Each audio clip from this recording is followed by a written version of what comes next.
Welcome back. Live Bet Saturday, an hour and 15 minutes to go for us.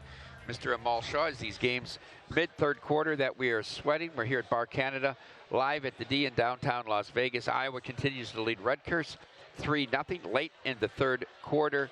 31-3 now, UCF over Oklahoma State in that matchup. And Miami stiffening up here, trying to hold Florida State out and force a field goal attempt to tie the game at 13. Yeah, great defense by Miami. Florida State runs a fake handoff to Trey Benson inside. Travis keeps it rolling to his left. Miami had the play snuffed out, had no shot. Fitzgerald's going to come in here and try and tie this thing up. It's about a 21, 22-yard field goal, but Hurricanes came storming back. You could have got them at a pretty decent number in play. Got to tell you, Alabama, Ohio State, Michigan, a lot of folks rooting for Miami here right now to tag Florida State with a loss and open up that playoff picture. Yeah, I didn't even think about that. Yeah. You're absolutely right. Yeah. Yeah, it does, because they're in. You're right. A Power 5 undefeated team is going to get there. Okay, our producer, Brian Ortega, tweeted it out just before noon here Pacific time about, folks, it's mailbag time. If you wanted to write in with your questions, whether tweet them directly or send it to the VSiN Live direct message. Questions that you have for Amal and I, it could be about a specific game, about a specific sport, or about betting in general. And so, Brian, you can read some of the questions now. All right, guys. By the way, it's been a pleasure having you guys. I feel like Jacob Roach in the catbird seat watching you guys. Shout out Jacob Roach. He's got a very lucrative business with the holiday decorations, and in fact, this must be the best time of the year. Hey, good call, Captain Obvious. He does so. That's one of the things he's doing. He's also producing sports-related content and some non-sports-related content as well. Oh, nice.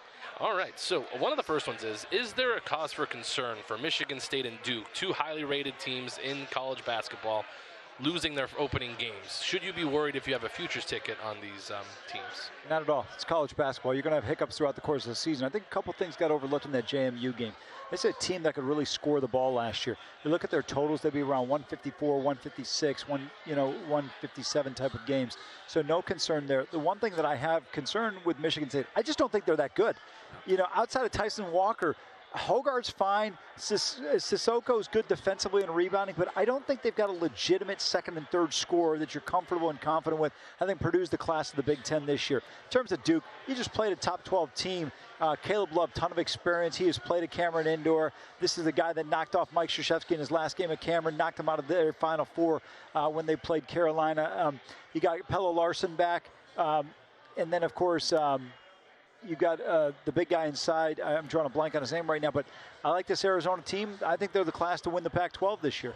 I was watching the game last night on ESPN, and Schulman and Billis on the call. Do a great job with college basketball.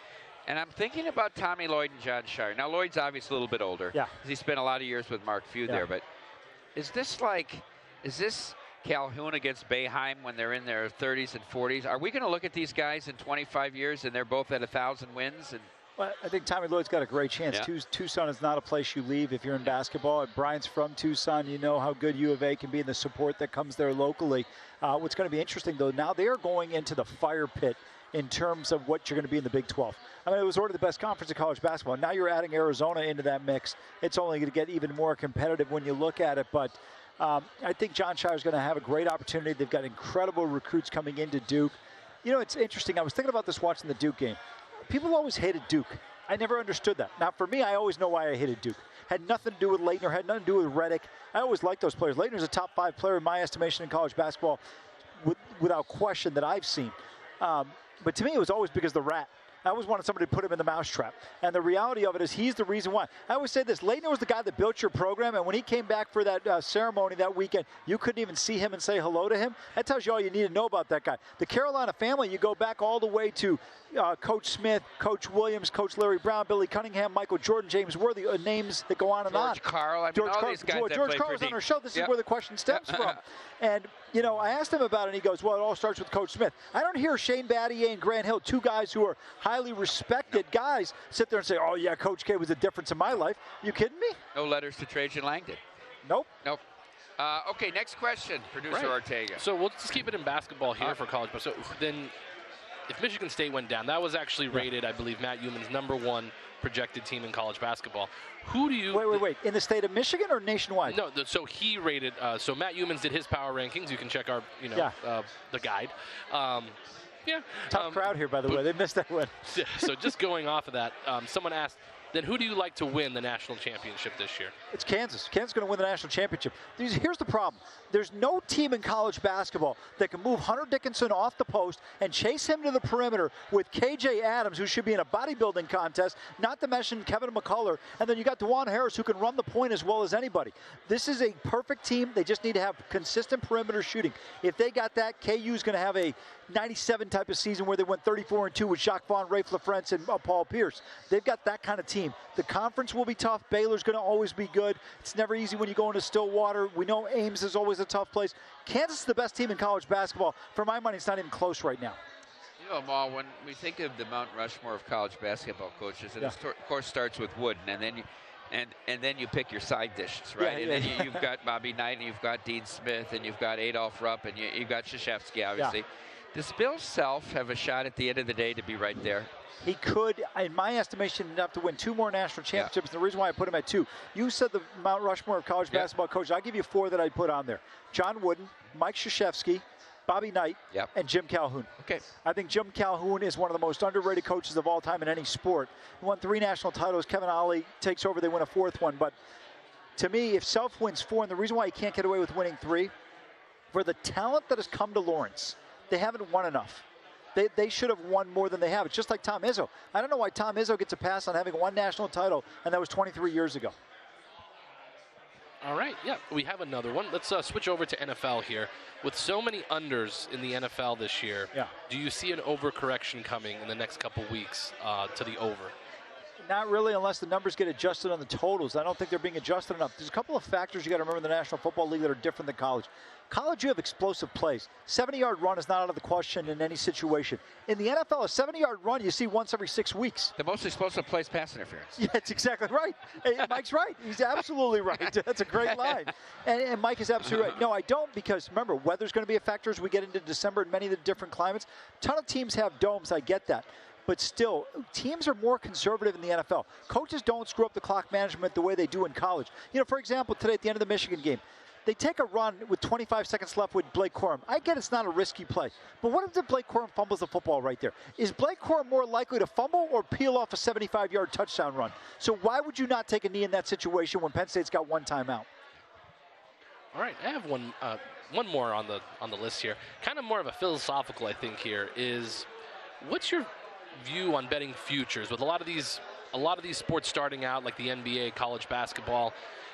This is kind of like my question, basically. Do you feel futures are a good investment, or should you bet game by game over the season? I have to give credit. I don't know which producer gets credit, whether it's Jacob or Britton, one of those two, and then Mike Palm. They're the guys who turned me on to futures, and I got to tell you, betting futures are some of the best bets you can make because the markets overcorrect and sometimes don't correct enough. When we took on sharp money, the Bengals at 40-1 to win the Super Bowl. There's never a world where the Bengals should have been 40-1 to win the Super Bowl unless Joe Burrow was out for the season. With Joe Burrow, you always have a chance with the second-best quarterback in the NFL. There are so many bets you can make in futures markets now. You include awards. Blake's now at 35-1 to win the Cy Young. You look at Bo Nix was 12-1. I told you, Mike, earlier to win the Heisman. I think he's going to win it. My point is the market does not adjust enough. There's so many opportunities where you can turn a profit. Not necessarily the full freight on it, Mike, but you can still hedge off in situations where you don't put yourself at risk. Yeah, well, I'm also 100% right because the show got us to focus more on that. But I would say this with a grain of salt. Most of betting and being successful is about bankroll management. And you have to understand how long you're tying your money up for. And let's say you're going to win a bet and you're going to get a 12% return on your money because you're going to monetize, you're going to make sure you make a profit, you don't make it. What could you have done with that money over the next 2, 3, 4, 5, 6 months? So I think that has to factor in, and there's got to be some real strong value in that market to bet it. Unless you have a lot of money and you're dedicating a very small, say less than 3% of your bankroll to it. I would agree with Mike there. And the one other thing I would advocate for is just because you might be betting $5, $10, $20, whatever, don't treat it like it's not a lot of money. The reality of it is you can escalate that value very quickly if you're judicious in your selection. Don't bet everything that's on the board.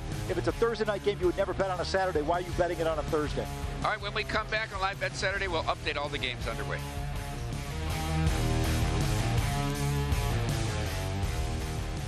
Go to VSiN.com/subscribe to become a VSiN Pro subscriber today.